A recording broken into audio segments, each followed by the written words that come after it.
Kabanata 1751. Ngumiti si Jeremiah at bumati, "Anong gusto mong kainin?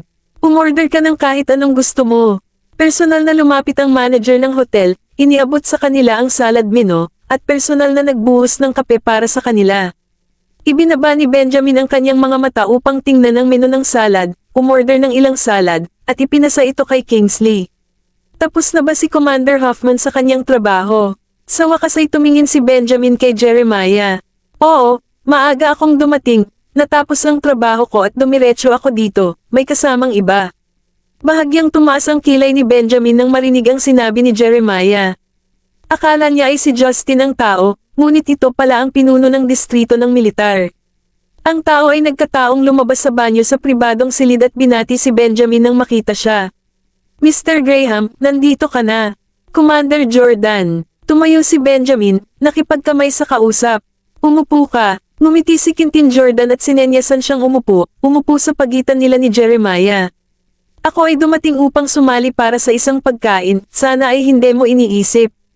Ang pagkain na ito ay binayaran ni Commander Hoffman. Kung sinabi ni Commander Jordan, hindi ako mangangahas na tumanggi. "Haha." Tumingin si Quintin Jordan kay Benjamin at saka bumaling kay Jeremiah. Iba talaga ang usapan ng mga negosyante. Namilog ang mga mata ni Benjamin, ngunit hindi siya tumugon.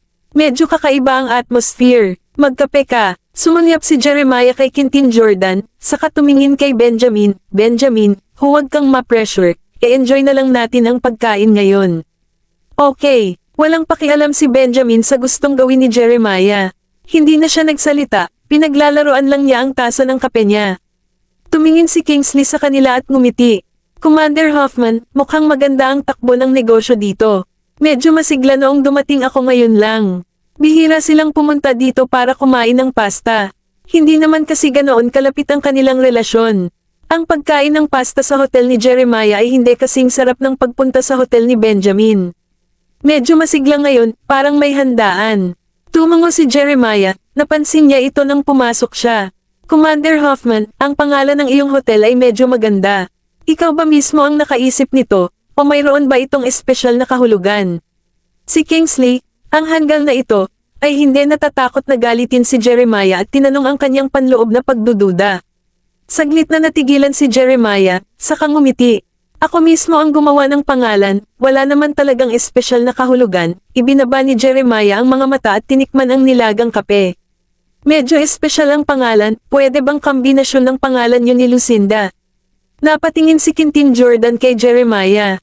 Pareho silang mga sundalo, kaya hindi nakakaiba sa kanila ang magkakilala. Bahagya silang sinulyapan ni Benjamin, ibinaba ang kanyang tasa ng kape, at kumatok sa mesa. Agad na ni-refill ng manager ng hotel ang kanyang tasa. Uri ng, medyo nahiya si Jeremiah. Nanlaki ang mga mata ni Kingsley habang tumatawa. Itong Lucinda na ito ay hindi mangyayari na ang Lucinda na binanggit ni Chief Zabel, tama ba? Magkakilala kayong lahat. Ako, si Lucinda, at si Chief Zabel ay magkaklase sa universidad. Hindi ito itinago ni Jeremiah. Ang pagpunta dito ngayon ay may kaugnayan din sa bagay na ito. Old Jordan, kapwa alumni. Tumango si Kingsley. Naiintindihan, Commander Jordan, nakilala mo rin ba si Senior Lucinda? Meron, si Lucinda ang campus belle sa school namin noon, kilala siya ng lahat. Napangiti si Quintin Jordan. I didn't expect him to be such a prominent figure. I would really like to meet this Senior Lucinda, nakangiting sabi ni Kingsley. Sinulyapan ni Quintin Jordan si Jeremiah at pinaalalahanan si Kingsley. Gusto rin namin siyang makita ulit, pero huwag na nating pag-usapan yan. Let's eat salad. Dinala ng waiter ang salad sa mesa, at tumayo pa si Quintin Jordan para ihain ang pasta kay Benjamin. Mr. Graham, mangyaring pumunta muna. Commander Jordan, masyado kang magalang. Sagot ni Benjamin. Kumain ka ng pasta. Tumawag si Jeremiah, hinihimok silang simulan ang paggamit ng kanilang mga tinidor. Hindi na rin nagdalawang isip si Benjamin, pumulot siya ng isang piraso at tinikman. Sarsa ng baka. Naamoy ito ni Kingsley at naisip na masarap din ito, kaya pumulot din siya ng isang piraso at nagsimulang kumain. Maya-maya, lumingon si Jeremiah kay Quintin Jordan. Hindi alam ni Jeremiah kung ano ang pangalan ni Ethan, ngunit alam niya na si Ethan ang katulong ni Benjamin. Sinabi niya sa kanya, Benjamin, hayaan mong umupo ang iyong katulong at kumain sa amin, huwag kang tumayo dyan. Kabanata 1752. Bahagyang tumango si Benjamin at sinabi kay Ethan, kung hilingin sa iyo ni Commander Hoffman na maupo at kumain ng pasta, pagkatapos ay umupo at kumain ng pasta. Siguraduhin i-toast si Commander Hoffman ng maayos mamaya.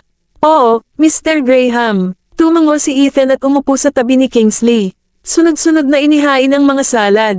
Nanguna si Jeremiah, itinaas ang kanyang baso, at nagmungkahi ng isang toast. Cheers! Itinaas ng lahat ang kanilang mga salamin at samandal kay Jeremiah, pinagkikiskisan ang mga ito. Masarap na alak, nakangiting puri ni Kingsley. Kumain pa ng salad at huwag puro pag-inom lang, paalala ni Jeremiah sa kanila. Paul Jordan, dapat kumain ka rin ng marami. Mas payat ka pa kaysa sa huling beses na nakita kita. Haha, naging busy lang. Maraming nangyayari sa team, kaya nag-overtime ako. Napangiti si Quintin Jordan at nakipag-clink sa kanya ng salamin, nakipagpalitan ng ilang salita.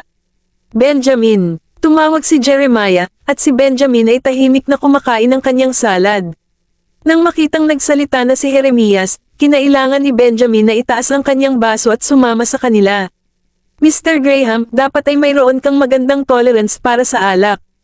Mag-inuman ba tayo ngayon? Hindi madalas makita ni Quintin Jordan si Benjamin, pero pareho silang nasa Delmore, kaya natural, magkakilala sila. Hindi masama, sumagot si Benjamin at nag-clink sa kanya ng salamin, na nagsasabing, Commander Jordan, huwag kang malaya. Hindi rin masama ang tolerance ko sa alak. Diretsyong uminom si Quintin Jordan.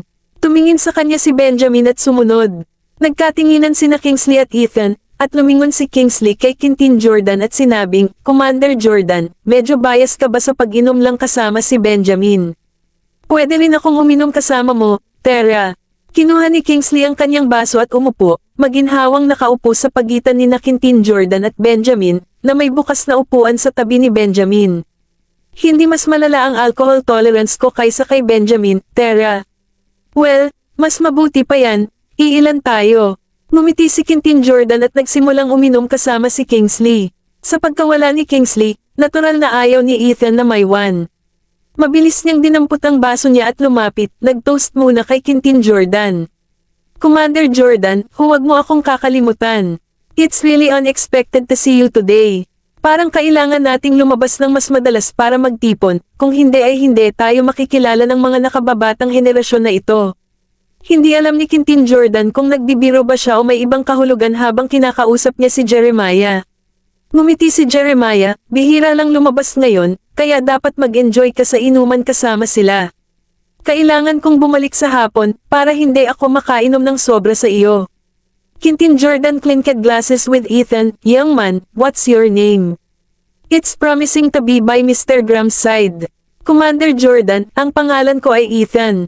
Si Mr. Graham ay nag-alaga sa akin ng mabuti, kaya't kahit papaano ay kayang-kaya kong kumain ng pasta.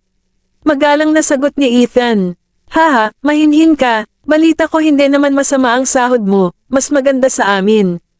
Napangiti si Quintin Jordan. Nakipagpalitan ng tingin si Ethan kay Benjamin. Malinaw na inimbestigahan sila ni Quintin Jordan. Nararapat bang ilabas kaagad ang mga paksang ito? Usapang pera, hindi komportable pakinggan. We're just working. How can we compare with Commander Jordan? We're just trying to earn some hard-earned money. If the company will be well, we get paid. Mr. Graham owes me few months' salary now. Tawa ng tawa si Ethan, banayad na nagpapalam kay Quintin Jordan habang nagrereklamo rin tungkol sa pagkasira.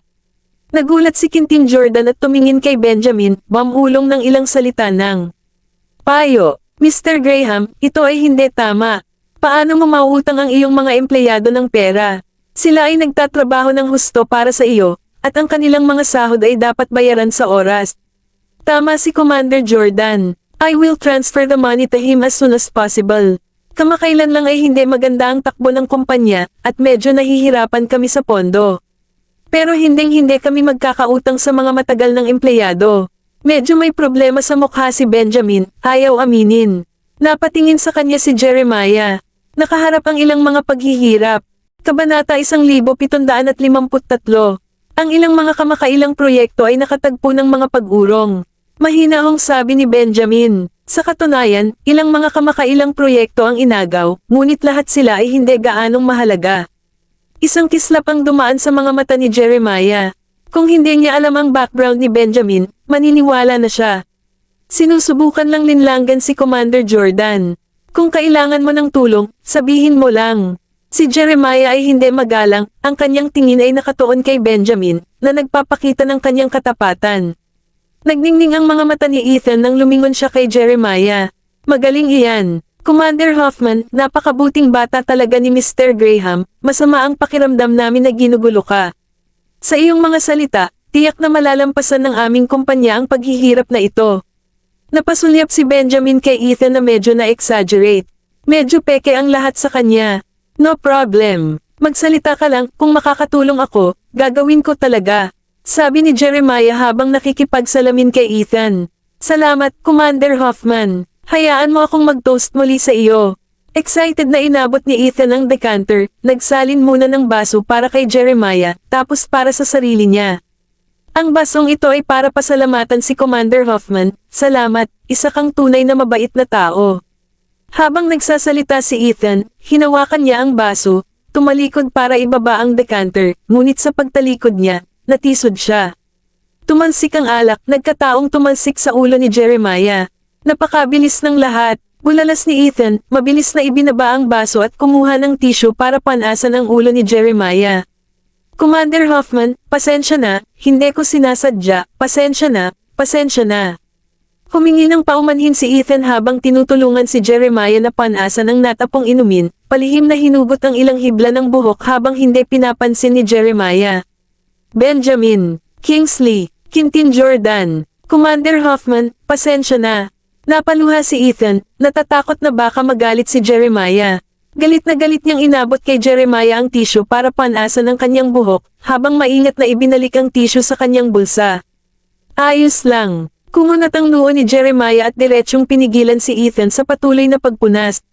Hindi alam ng batang ito kung sobrang kabado ba siya, ngunit kung hahayaan niya itong magpatuloy sa pagpupunas, pakiramdam niya ay mahuhulog ang kanyang anit. Nang makita ito, mabilis na nagdala ng tuwalya ang manager ng hotel. Commander Hoffman, pasensya na, hayaan mo akong panasan ito para sa iyo. Inagaw ni Ethan ang tuwalya sa kamay ng manager ng hotel at nagpatuloy sa pagpupunas kay Jeremiah. Mabuti pa, umupo ka na, ako mismo ang gagawa. Umiwas si Jeremiah at kinuha ang tuwalya para panasan ang sarili.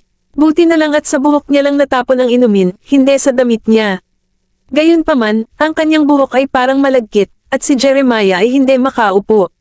Sorry, tara na at kumain na kayo, pupunta ako sa banyo para maglinis. Si Ethan ay sabik na tumayo sa kinauupuan, gumawa ng ilang hakbang pasulong upang sumunod. Commander Hoffman, pasensya na, masyado akong impulsive. Okay lang, kumain ka na ng pasta mo, hindi mo kailangang kabahan sa maliit na bagay na ito. Natawa si Jeremiah sa kanyang pagkalito, pagkatapos ay tumungo sa banyo. Laming-galinga si Ethan, pagkatapos ay maingat na umupo sa orihinal niyang upuan pagkaraan ng ilang sandali. Mr. Graham, pasensya na, hindi ko sinasadyang maipan ang inumin ngayon. With Quintin Jordan present, the show must go on. Ibinaba ni Benjamin ang mga talukap para itago ang ngiti at mahinang nagsalita. Bakit ka kinakabahan? Hindi ka naman sinisi ni Commander Hoffman, di ba? Mabuting tao si Commander Hoffman. Hindi ko alam kung ano ang nangyari kanina. Natapilok ako sa upuan at nagdulot ng gulo kay Commander Hoffman. Sinisi ni Ethan ang sarili. Ethan, ang swerte mo at na-encounter mo si Commander Hoffman. Siya ay mapagbigay. Kung nakatagpo ka ng isang taong masama ang ugali, ikaw ay nasa malaking problema. Saway ni Kingsley kay Ethan. Kapag nag-toast ka kay Commander Hoffman, dapat kang maging mas maingat. Hindi tamang maging clumsy at pabaya. Oo, tama si Mr. Watts. Mas magiging maingat ako sa hinaharap. Kasalanan ko ang pagiging clumsy ko. Gusto kong pasalamatan si Commander Hoffman pero hindi ko inaasahan, sigh. Tumango si Ethan na parang naaawa kay Jeremiah. Kabanata 1754. Hindi naman ganon kaseryoso. Aksidente lang, hindi sinasadya ni Ethan, so stop talking about him, it's a small matter. Halika, inom tayo. Tumingin si Quintin Jordan sa kanila at ngumiti, niyaya silang uminom. Commander Jordan, baka masyado kaming na-pressure kapag kumain kami ng pasta, kinakabahan kami. Please don't blame US. Ngumiti si Kingsley at itinaas ang baso para ituloy ang pag-inom kasama si Quintin Jordan. Hindi tayo kakain ng tao, kaya bakit kakabahan? Tawa ng tawa si Quintin Jordan at sumulyap kay Benjamin. Sinasali din tayo ni Mr. Graham. Itinaas ni Benjamin ang kanyang baso at iminuwestre si Quintin Jordan, nag-alok ng toast. Bumangon si Ethan at humingi ng tawad kay Quintin Jordan bago muling umupo bitbit ang kanyang baso, hindi ng ahas na lumapit. Pagkatapos mag-ayos sa loob, lumabas si Jeremiah. Commander Hoffman, pasensya na, hayaan mo akong mag-alok sa iyo ng isa pang toast. Tumayo si Ethan para humingi ng tawad kay Jeremiah, hawak-hawak ang baso ngunit hindi naglakas loob na lumapit. Tumingin sa kanya si Jeremiah at tumawa, mukhang natatakot ka, umupo ka lang. Oo. Umupo ng tuwid si Ethan, pinagmamasdan si Jeremiah. Umupo ulit si Jeremiah, itinaas ang baso, at sinenyasan si Ethan mula sa tapat ng mesa. Mag-relax at tamasahin ang pasta, hindi kailangang kabahan sa maliit na bagay. Salamat, Commander Hoffman. Si Ethan ay unti-unting nag-relax at nakipag-inuman pa kay Jeremiah. Itinaas ni Benjamin ang baso at nag-toast din kay Jeremiah, binigyan ng makahulugang tingin si Ethan. Si Ethan ay palihim na nag-flash sa kanya ng V-sign at nagpatuloy sa pag-inom kasama si Jeremiah. Benjamin, kakaunti lang ang nainom mo ngayon, tumingin si Jeremiah, pagkatapos ng 3 ikot ng alak, kay Benjamin. Bago lumabas, sinabihan ako ni Arisa na kumain ng mas maraming salad at huwag uminom ng labis na alak, sabi ni Benjamin, na nagpanggap na taos puso. Medyo humanga si Kingsley, sumulyap sa pagitan nila at naramdamang may nangyari. I see. Then you should eat more salad. Or else Arisa will blame me, nakangiting sabi ni Jeremiah at hindi na pinilit na uminom pa si Benjamin. Tumango si Benjamin. Dahil naroon si Quintin Jordan, hindi nagbigay ng anumang seryosong bagay si Jeremiah kay Benjamin. Kumain lang silang 4 ng pasta at uminom ng alak, casual na nagkukwentuhan. Makalipas ang mahigit 1 oras, natapos sila at bumaba mula sa itaas sa entrance ng hotel.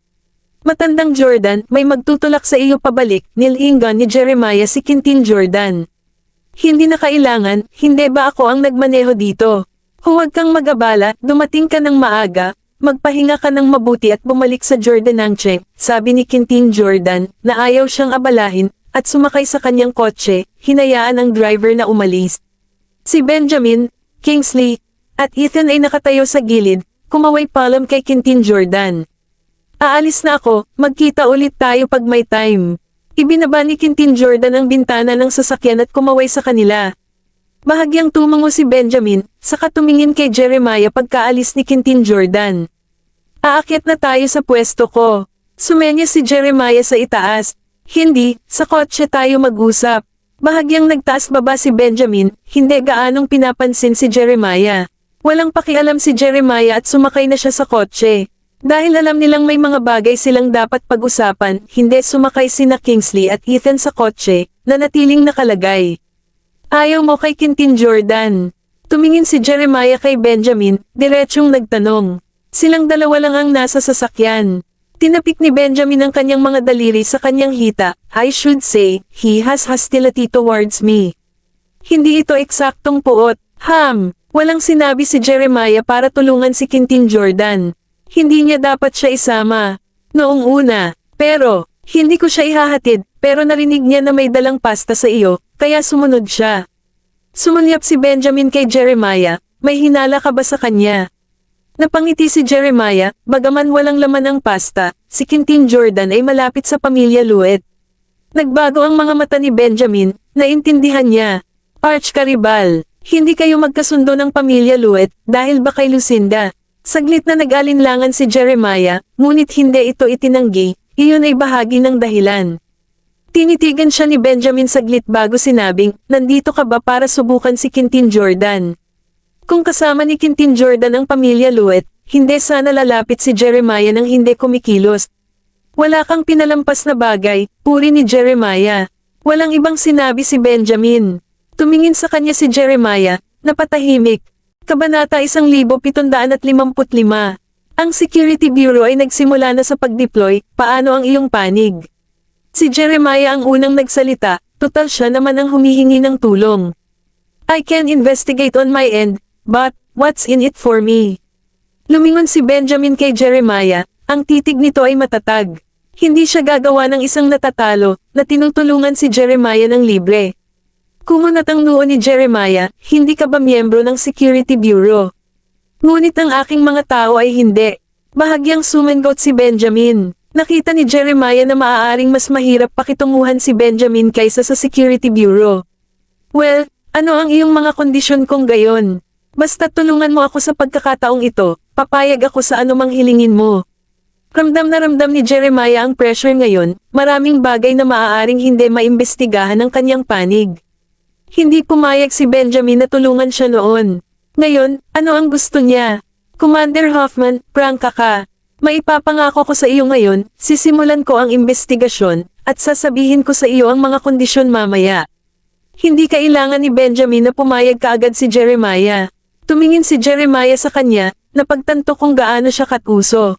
Sige, hindi naman natatakot si Jeremiah na humingi siya ng sobra, pareho silang matinong tao. Kailangan ko rin ang iyong mga tao upang makipagtulungan sa akin. Napatingin si Benjamin. Jeremiah, kailangan ko ng taong magiging tapat sa iyo.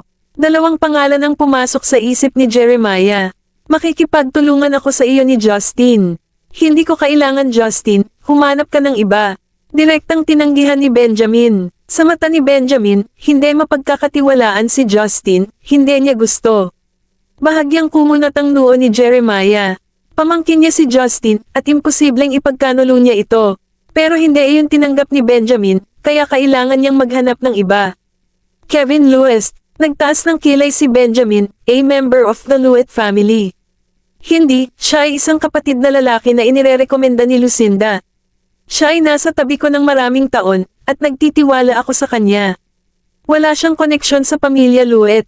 Gayunpaman, wala si Kevin Lewitt sa militar, pinamahalaan lang niya ang negosyo ng pamilya para sa kanya at tinulungan siya sa ilang mga nakakalito na isyo.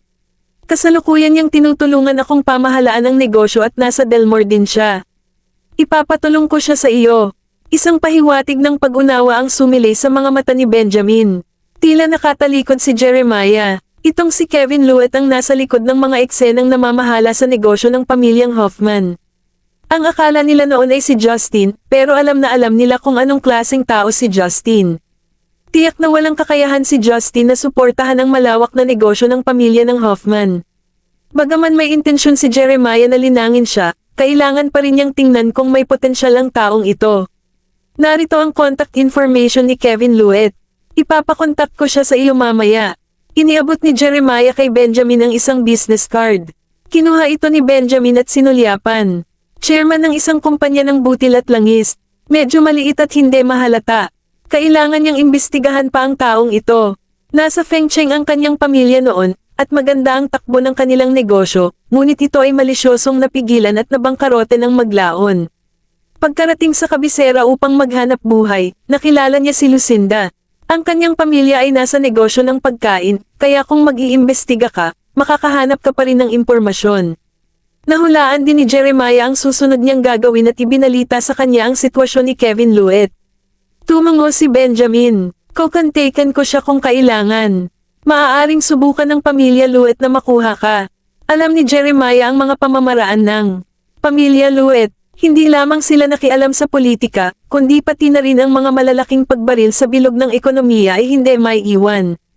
Dati, ito ang business district ng Imperial Capital. Susunod, dapat ay Delmore na. Pinakamainam na dalhin sila sa kanilang kampo, ngunit para sa mga hindi mapagtagumpayan, ang pamilya Lewitt ay hindi gagawing madali para sa kanila. Susubukan nila ang lahat ng paraan upang gawing mahirap ang mga bagay para sa iyo. Walang nang-ahas na kalabanan ang pamilya Lewitt. Sa politika, ang tanging makakalaban nila ngayon ay si Jeremiah, ngunit binigyan din siya ng maraming problema ng pamilya Lewitt. Sa mundo ng negosyo, iilan lamang tulad ni Benjamin, ang tirahan ng Watts, at ang pamilyang Bailey na hindi pumanig. Siguradong sila ang mga target na gustong manalo ng pamilya Lewitt. Sa pagbagsak ni Luo kay Yuan mula sa biyaya, maaaring hindi ka rin mapatawad ng pamilya Lewitt. Mag-ingat. Inutusan ni Jeremias ang kanyang mga tauhan na hulihin si Benjamin, na isang paraan din para malito ang kabilang partido. Ipaalam sa kanila na hindi siya in good terms with Benjamin. Kabanata 1756. Alam ko, kung talagang natatakot si Benjamin sa pamilya Luet, hindi niya sana ginawa ng kamay si Luo kay Yuan. Kung sino man ang maglalakas loob na guluhin ang kanyang honey, kahit na ang pamilyang Luet, hindi niya ito papakawalan ng madali. Tumingin si Jeremiah sa kanya at biglang sinabi, babalik ako ng mga alas 7 ng hapon. Gusto kong pumunta sa bahay mo para makita si Arisa at ang ilang mga bata. Namilog ang mga mata ni Benjamin, at direktang tumanggi. Mas mabuting huwag kang pumunta, lalo na sa espesyal na panahon na ito. Hindi dahil sa takot siya sa gulo, pero ayaw niyang mapalapit si Jeremiah kay Arisa at sa mga bata. Ayaw din niyang malagay siya sa delikadong sitwasyon. Natigilan si Jeremiah. Matapos pag-isipan ito, naging makabuluhan ang sinabi ni Benjamin. Mas maganda kung hindi sila masyadong magkalapit. Hindi maganda kung bantayan sila ng pamilya Luet. Kung may anumang sitwasyon, makikipag-ugnayan kami sa isa't isa sa pamamagitan ng telepono. Sabi ni Jeremiah sa kanya bago binuksan ang pinto ng sasakyan at lumabas. Benjamin, sino ka sa tingin mo? How dare you talk to me like that? Do you think Jeremiah, afraid of you? Tumaas ang isang kilay ni Benjamin, sinulyapan ng galit na si Jeremiah, at biglang nakaramdam ng matinding galit. Parehong natigilan sina Kingsley at Ethan. Ano ang sinabi nila sa sasakyan para magalit ng husto si Jeremiah? Damn, ikaw ay walang utang na loob. Galit nang umuso si Jeremiah at naglakad papunta sa lobby ng hotel. Nagkatinginan sina Kingsley at Ethan, hindi alam kung ano ang nangyayari, at mabilis na pumasok sa kotse. Benjamin, nakipag-away ba kayo ni Jeremiah? Mr. Graham, ano ang sinabi mo? Sabay na nagsalita sina Kingsley at Ethan, na parehong nakatingin kay Benjamin, ngunit mukhang walang pakialam si Benjamin. Nagpalitan sila ng tingin. Bumalik ka, yan lang ang nasabi ni Benjamin. Bago bumaba ng sasakyan ay nakikipag-usap pa sa kanya si Jeremiah sa magiliw na paraan, ngunit pagkababa pa lang niya ng sasakyan ay nagpalit na siya ng tuluyan, halatang nagpapakita sa iba. Nagpalitan ng isa pang sulyap sina Ethan at Kingsley, saka mabilis na tinawag ang bodyguard para itaboy sila pabalik. Anong nangyayari? Pinagalitan ka ni Jeremiah ng ganyan, at hindi ka galit. Puno ng pagdududa si Kingsley, matamang nakatitig kay Benjamin. Isang gawa lang. Matapos mag-isip sandali, naunawaan ni Kingsley, akala ko talaga pinapagalitan kanya, muntik na akong mapag-alitan. Benjamin. Napangiti si Ethan, ngayon lang din niya naisip na pinapagalitan talaga ni Jeremiah si Mr. Graham. Tingnan ang background ng taong ito mamaya. Inabot ni Benjamin ang business card sa kanilang dalawa. Kevin Luet, chairman ng isang kumpanya ng butil at langis. Haha, anong klaseng kumpanya ito? Nasa Street 6 pa sa East City Market. Inihagis ito ni Kingsley kay Ethan. Malayong lugar iyon. Isa ito sa mga tauhan ni Jeremiah, imbestigahan mo ng maigi. Kung mapagkakatiwalaan siya, makikipagtulungan siya sa investigasyon natin in the future. Paliwanag ni Benjamin sa kanila. Naiintindihan ko, Mr. Graham, mag-iimbestiga ako pagbalik ko. Nabanggit ni Ethan ang address, pupunta siya doon para mag-imbestiga ng personal. Okay, sagot ni Benjamin. Mamaling kay Kingsley, sinabi niya, sa hinaharap, makikipag-ugnay ka sa taong ito ng palihim, huwag hayaang mapansin ng mga tao mula sa pamilya Luet. Pumunta si Jack sa base, ikaw at si Jack ang may pananagutan sa bagay na ito, makipagtulungan sa isa't isa sa palihim na pagsisiyasat. Maaaring pinapanood siya ng pamilya Luet, ngunit maaaring hindi si Kingsley. Hindi niya kinuha ang Watts Residence Industry, at isa lang siyang playboy na mahilig kumain, uminom, at magsaya. Madaling malito ang kabilang. Partido, nalaman mo ba na pamilya Luet iyon? Nanlaki ang mata ni Kingsley. Wala pang ebidensya, pero mataas ang hinala, sumulyap si Benjamin sa kanya. Ngayon ay ang Qingming Festival, at isa rin ito mula sa pamilya Luet. Maaari ba tayong magsimula sa kanya? I know it, no wonder na nagsasalita siya sa sarcastic na tono, ayoko lang sa kanya. Ilang beses dumura si Kingsley, nakakaloka, umaasa sa kapangyarihan niya, minamaliit tayo sa pagnenegosyo. Kung malinis siyang ama, hinahangaan ko siya. Kung hindi, babayaran ko siya. Ang pagkuha ng ebidensya ay ang pinakamahalagang bagay. Pinutol siya ni Benjamin, laging nagkakagulo ang lalaking ito. Kabanata 1757. Naiintindihan mo, boss, mabilis na tumahimik si Kingsley. Nakuha mo na ba ang gamit? Tanong ni Benjamin kay Ethan. Naglabas si Ethan ng tissue sa bulsa, may ilang hibla ng buhok na nakabalot sa loob. Nakuha ko na, Mr. Graham. Anong gamit? Na-curious si Kingsley at Sam Andel, ngunit bago pa niya makitang malinaw, ibinalik yun ni Ethan sa file bag. Secret lang. Sinadya ni Ethan na sumagot ng hindi nagpapalam sa kanya. Hindi ba tissue lang ito? Anong meron sa loob? Kakaiba ang tingin ni Kingsley sa kanya, pero hindi umimik si Ethan kaya nilinggan niya si Benjamin. Mukhang wala rin namang balak si Benjamin na sabihin sa kanya. Napakalihim niyong dalawa. Nakita ko ito noong kumakain kayo ng pasta. And Ethan, you've always been a cautious person. Ngayon, noong nag-toast ka kay Jeremiah, nabuhusan mo talaga ang alak sa ulo niya. Tiyak na hindi ito simple. Siguradong may ginawa ka. Namilog ang mga mata ni Kingsley, biglang naalala, iyan ba ang tissue para sa pagpupuna sa buhok ni Jeremiah? Bakit mo ginagamit? Humalaklak si Ethan. Sumulyap si Benjamin kay Ethan at hindi maipaliwanag, medyo samobra ka ngayon. Buti na lang at hindi napansin ni Jeremiah. Sa pagkakataong iyon, maging si Benjamin ay natulala, hindi inaasahan na ganoon kaprangka si Ethan. Kukuha sana sila ng tinidor o tasa na ginamit ni Jeremiah, ngunit dumiretso si Ethan sa buhok niya. Upang hindi makapukaw ng hinala mula kay Jeremiah, si Ethan ay lumabas ng todo. Hehe, humalaklak si Ethan, Mr. Graham, hanggat natapos ang trabaho, paano ko pa ito gagawin? Maaari kang gumamit ng iba, kumikibot ang bibig ni Benjamin. Oo, bakit hindi ko naisip yon? Napagtanto ni Ethan na ang DNA ay hindi kailangang magmula sa buhok. Napatingin si Kingsley sa kanilang dalawa, anong nangyayari? May pumupuno ba sa akin? Tumigil ka na sa pagsasalita. Sinaman siya ng tingin ni Benjamin. Kingsley felt wrong. Benjamin, you're being too harsh. I'm just curious, hindi ba ako magtatanong? You're treating me like an outsider. Mga ugat sa noo ni Benjamin. Mr. Watts, nabunot ko lang ang buhok ni Jeremiah. Mabilis na paliwanag ni Ethan kay Kingsley. Nakitang naiinis si Benjamin sa kanya. Kung hindi, hindi ito matatapos. Anong gagawin mo sa buhok ni Jeremiah? Si Kingsley ay prangka, kung hindi ito nangangailangan ng maraming pag-iisip, hindi siya mag-abala. Nanatiling tahimik si Benjamin. Hindi rin nakaimik si Ethan. Ano pa ang magagawa nila sa buhok? Bawiin mo ito bilang alaala. Lumipat ang mga mata ni Kingsley sa pagitan nila, at pagkaraan ng ilang sandali, sa wakas ay naintindihan na rin niya. Pinaplano mo bang gumawa ng DNA authentication test sa pagitan ni Jeremiah at Arisa? Kung ganoon nga, bakit palihim? Gawin mo lang ng lantaran. Ayaw magsalita ni Ethan. Inutusan siya ni Mr. Graham na gawin ito ng maingat para sa isang dahilan. Ayaw mo bang makipagrelasyon kay Jeremiah? Lumingon si Kingsley kay Benjamin, mukhang gulat na gulat. Kung si Arisa ang biological daughter ni Jeremiah, malaking bagay ito. At si Benjamin ay ginagawa ito ng palihim. May relasyon man sila o wala, it's none of your business kung makikilala ni Jeremiah si Arisa.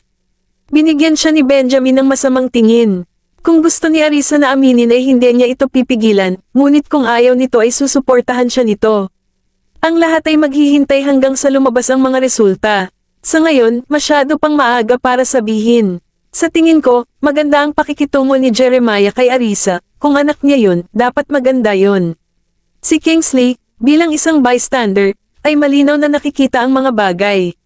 Pero, kung naghihinala si Jeremiah na anak niya si Arisa, bakit hindi niya ito i-authenticate? Iniisip din ba niya na baka hindi niya anak si Arisa? Hindi, napigilan ni Kingsley na mag-isip-isip pa. Maaari mong tanungin si Jeremiah tungkol sa lahat ng ito. Walang pakialam si Benjamin sa iniisip ni Jeremiah. Ang pinakamahalaga ay ang naisip ni Honey. Kingsley chuckled, Benjamin, gusto mo ba talagang tanungin ko si Jeremiah? O tawagan ko na lang siya. Pinanlakihan siya ng mata ni Benjamin. Maingay. Kabanata 1758. Habang pabalik sa kumpanya, hindi nang ahas magsalita si Kingsley. Pagbaba ng sasakyan kasama si Benjamin, lihim siyang nakahinga ng maluwag, nakaramdam ng pagkahilo. Nakita ni Ethan ang exaggerated expression niya, hindi napigil ang matawa. Ang cute din ni Mr. Watts no. Mr. Watts, hindi ka na bababalik. Pinaalalahanan ni Ethan si Kingsley na malapit nang dumating si Arisa. Gawin mo na lang ang lahat ng kailangan mong gawin, huwag mong istorbohin sina Mr. Graham at Arisa dito, sabi ni Ethan. Sinulyapan siya ni Kingsley sa gilid, why go back so early? Babalik ako mamaya. Ngumiti si Ethan at sumunod kay Benjamin sa pinakataas na palapag para magulat ng ilang trabaho. Si Ethan ay nagsimulang mag-imbestiga sa background ni Kevin Lewitt. Nakipag-chat si Kingsley kay Benjamin ng detalyado. Sa wakas dumating na si Arisa. Nakipaglaro siya ng chess kay Darius sa ospital, at nang makatulog si Darius, lumapit siya. Sumunod naman si Jasper at ang iba pa. Ang mga tao sa kumpanya ay namangha nang makita ang anim na cute na maliliit. Lahat ay nagmamadaling makipaglaro sa kanila. Pagkaraan ng ilang saglit sa pagbaba, sa wakas ay umakyat na rin sila. Daddy, dinala ni Gavin sina Zachary at Jessie sa opisina ni Benjamin. Nanlilisik ang mga mata ni Benjamin habang nakatingin sa pinto at nakita sila, nakataas ang isang kilay. Nasaan si Mommy? Ang anim na bata ay nagpapalitan ng tingin at gumawa ng isang bigong ekspresyon. Bawasan ang mga puntos, ayaw niya tayong makita. Hindi napigilan ni Kingsley ang mapatawa. Ngumiti si Benjamin, tumayo, at lumakad, ginulo ang maliliit nilang ulo. Gusto ka naming makita, pero hindi dumating si Mommy. Tumingin muli si Benjamin sa pintuan, hindi napigil ang magtanong. Nagpaut at galit na galit ang mga 6 na taong gulang na bata habang lumalapit siya kay Kingsley. Paano kayo nakarating dito? Sinalubong sila ni Kingsley, hawak-hawak si Jasper sa kanyang mga braso at matamang nakatingin kay Benjamin. Hinawakan ni Benjamin ang kanyang ilong, napagtantong nasaktan niya ang mga bata. Sinong nagdala sa inyo dito?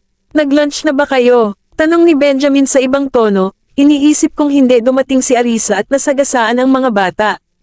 Kumain na kami, hindi napigil ang sumagot ni Timothy.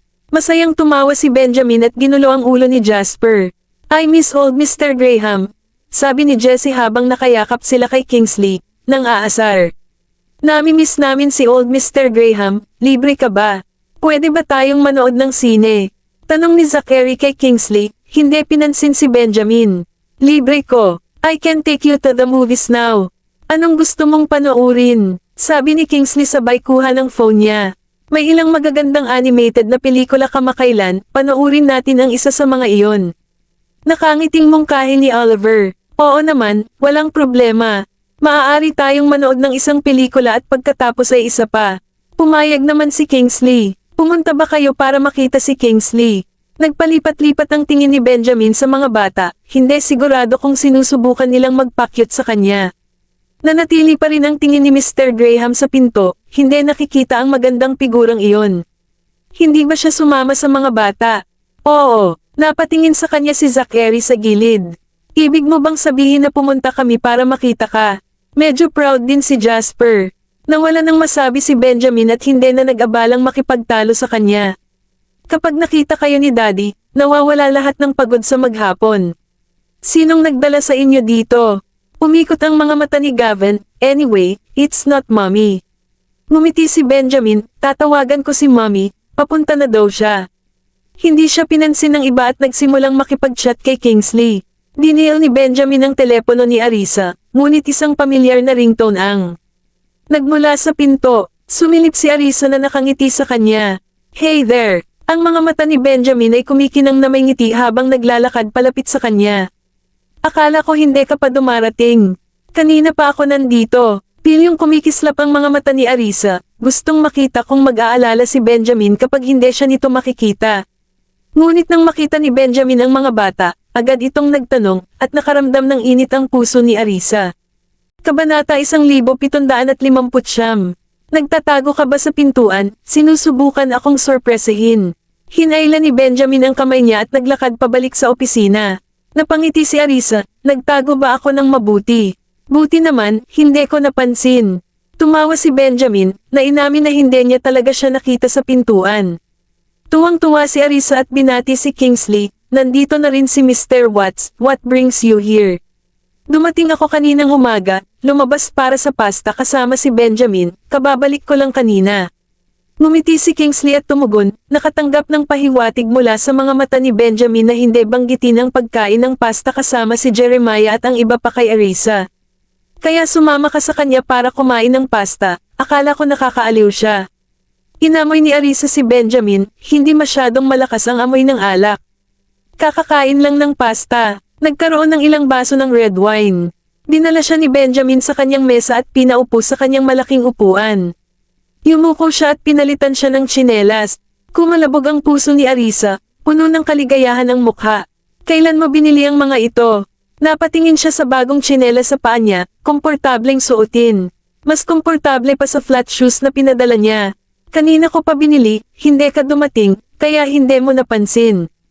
Inilagay ni Benjamin ang kanyang sapatos sa isang sulok ng mesa at naghugas ng kamay. Umupo si Arisa, nakatingin sa mesa ni Mr. Graham na nakatambak pa rin ng maraming files. Iniistorbo ba niya siya mula sa kanyang trabaho sa pamamagitan ng pagpunta? Tumingin si Kingsley kay Arisa. Arisa, gusto mo bang manood ng sine? I'm taking Gavin and the others to watch a movie now. Hindi ako sasama, mauna na kayo. Ikinaway ni Arisa ang kanyang kamay. Kara-rating lang niya at tiyak na may hindi sasang-ayon. Kung gayon ay alis na tayo. Sabi ni Kingsley sa kanya. Okay, paninigurado ni Arisa. Mommy, alis na po kami. Bye. Bye, Mommy. Kumaway si Jasper at ang iba pa kay Arisa. Nakangiti si Arisa habang pinagmamasdan silang umalis, saglit lang sila dito bago umalis. Sundan mo si Mr. Watts, huwag kang tatakbo, maging ligtas ka. Alam namin. Sagot naman ni Jasper sa kanya mula sa likod at sumunod kay Kingsley. Lumabas si Benjamin at nakita niyang umaalis ang mga bata. Tila naramdaman ng mga bata ang tingin ni Daddy at lahat ay napalingon sa kanya bago tumalbog palayo. Nang makitang sobrang pilyo ng mga bata, napangiti si Arisa. Ang mga mata ng Phoenix ni Benjamin ay kumislap din sa isang ngiti. Lumakad si Benjamin sa gilid ng malaking upuan, hinayla si Arisa pataas, at sa kaniyakap nang maupo sila. Diretsyong umupo si Arisa sa kanyang kandangan, ang malaking kamay ay marahang nakapatong sa kanyang tiyan. Naging mabuti ba si Jasper at ang iba pa ngayon? Tumango si Arisa. Oo, napakagaling nila. At ikaw naman. Lumapit si Benjamin, hinalikan siya sa mukha. Ang kanyang katawan ay naglabas ng isang kaakit-akit na halimuyak, napaka nakakaakit. Naging magaling din ako. Paanong hindi ako magaling? Napayakap si Arisa sa kanyang leeg, nakangiti kay Benjamin. Si Benjamin ay nakasuot ng suit, gwapo at pambihira. Nakakabighani ang matatalas niyang katangian. Tinitigan siya ni Benjamin ng malalim, ang kaakit-akit na maliit na babae ay nagpagusto sa kanya na layaw siya ngayon. Hinawakan niya ang likod ng ulo niya at hinalikan. Nangingibabaw na ginalugad ang tamis sa kanyang bibig. Gusot, hinihingal na hinalikan si Arisa, ang maliit niyang kamay ay nakahawak sa dibdib niya. Umangat din ang kamay ni Benjamin. Mabilis na hinawakan ni Arisa ang kamay niya at umiwas. Hindi na nagpatuloy si Benjamin, nagpakasawa na lang sa paghawak. Hindi siya bumitaw hanggang sa namula ang tenga ni Arisa sa halik. Huminga ng malalim si Arisa. She whispered softly, "This is the office. Hindi maganda kung may papasok at makakita sa atin, di ba?" Nakabukas pa rin ang pinto. Ngumisi si Benjamin, malademonyo ang ngiti niya. Bulong niya sa tenga niya, "Ethan is out running errands. Tayong dalawa lang dito sa floor." Arisa pursed her lips, hindi pa rin maganda yon, baka may pumasok pa ng hindi inaasahan. Si Ethan ay wala dito, may iba pang kasamahan sa kumpanya. Naririnig ko kung may darating. Muling hinalikan ni Benjamin ang kanyang tainga. Kabanata 1760. Kumikislap ang mga mata ni Arisa habang nakatingin kay Benjamin na walang bahid ng pag-aalala, nakangiti. Dapat noon pa ako nanood ng sine kasama si Mr. Watts. Kumunat ang noo ni Benjamin, matalim ang tingin, kung maglakas loob kang manood ng sine kasama siya, sisiguraduhin kong mananatili ka sa kama ng maraming buwan. Humalaklak si Arisa, tinatapik ang tiyan, kumpiyansa sa bigat na dinadala. Lumalim ang mga mata ni Benjamin habang itinaas ang baba niya, sa tingin mo ba dahil lang sa buntis ka, hindi kita hahawakan? Nakalimutan mo na ba ang kagabi? Namula si Arisa, marahang itinulak palayo si Benjamin. Bastos ka, haha. Napatingin si Benjamin sa namumula niyang mukha, sa tingin mo ba hindi kita kakayanin? Sige, naiintindihan ko, ikaw ang pinakamahusay. Napabuntong hininga si Arisa at inilayo ang mukha. Magiliw na kinurot ni Benjamin ang kanyang pisngi. Muli niya itong hinalikan sa pisngi, galing ka ba sa ospital? Oo. Nakatingin sa kanya ang mapupungay na mga mata ni Arisa habang ina-update siya sa kalagayan ni Darius. Mas mabuti na ang pakiramdam ni Itay ngayon kaysa kahapon. Gusto niyang bumalik ngayon, ngunit hindi ko siya pinayagang umalis sa ospital. Matigas ang ulo ni Darius, hindi siya titira kahit hilingin mo sa kanya. Hayaan mo siyang manatili pa ng ilang araw. Naisipan ni Benjamin na bumisita sa ospital mamaya. Kagabi, may mga tao sa side ni Mr. York na pumunta sa ospital para makita ang matandang mister. Sabi ni William, galit na galit ang matandang mister. In-update siya ni Arisa sa mga nangyayari sa bahay, pinapaalam sa kanya. Kumunat ang noo ni Benjamin, baka sa kanyang mga mata ang bangis, hindi talaga sila makaupo, ha? Sinamahan ko si Lolo, at si Mr. Whitley upang makita si tatay kagabi, at si tatay ay kumalma na ngayon. Tumingin si Benjamin sa kanya, you went back and forth twice. Naalala niya na binisita nila ni Kingsley si Darius noon. Oo, kakauwi lang saglit, narinig ko na pumunta sila, kaya sumabay kami saglit kay Dad. Dahil wala ka sa bahay, nag-aalala akong mag-isa sa bahay. Inayos ni Arisa ang kanyang kwelyo. Masyado kang nag-aalala, hindi ka ba napapagod sa pabalik-balik? Hinawakan ni Benjamin ang kanyang ulo ng buong pagmamahal, sa hinaharap, tumawag bago pumunta lamang kung kinakailangan. Si Darius ay hindi isang marupok na tao. Napangiti si Arisa, kapag narinig ni Dad na sinabi mo yan, magagalit siya. Wala naman akong sinabing masama sa kanya diba? Nagtaas ng kilay si Benjamin. Napangiti si Arisa, bumalik ka na sa trabaho, maupo ako dyan. Tinuro niya ang upuan sa kabilang side ng desk. Umupo ka dito. Niyakap siya ni Benjamin, inilipat ang computer, at nagsimulang tumugon sa mga email at gumawa ng pasta file. Namula si Arisa, sinulyapan siya. Paano ka makakapagtrabaho kung uupo ako sa kandangan mo? Hindi pa ba ito gumagana? Hinawakan siya ni Benjamin sa pagitan ng kanyang sarili at ng mesa, ang kanyang mga mata ay nakatutok sa screen ng computer, hindi naaantala. Kung may dumating na manager para hanapin ka, masisira ang imahe mo. Pinayuhan siya ni Arisa, gusto niyang mag-focus siya sa trabaho. Hawak ko ang honey ko, hindi bawal. Ngumuso si Benjamin, hindi siya banibitawan. Marahan na bamantong hininga si Arisa at masunuring umupo sa kanyang mga bisig. Busy siya sa trabaho, kaya kinuha niya ang phone niya para mag-browse. Hindi siya tinawagan ni Bradley ngayon, iniisip niya kung sobrang abala ba niya o iba pa. Habang iniisip niya ito, pinadalhan siya ni Bradley ng video. Natuwa naman si Arisa at mabilis itong binuksan para manood. Para hindi makaistorbo kay Mr. Graham, sinuot niya ang kanyang Bluetooth earphones. Boss, tingnan mo yung training ground natin, medyo astig diba? Sabi ni Bradley sa video. Nakasuot ng camouflage gear kasama ang lahat ng kagamitan, nagbago ang buong kilos ni Bradley. Sobrang gwapo, nakangiting papuri ni Arisa. Kumislap ang mga mata ng Phoenix ni Benjamin nang kunin niya ang telepono sa screen ng computer at lumapit sa kanya. Kinagat niya ang kanyang mga labi. Nagseselos si Mr. Graham.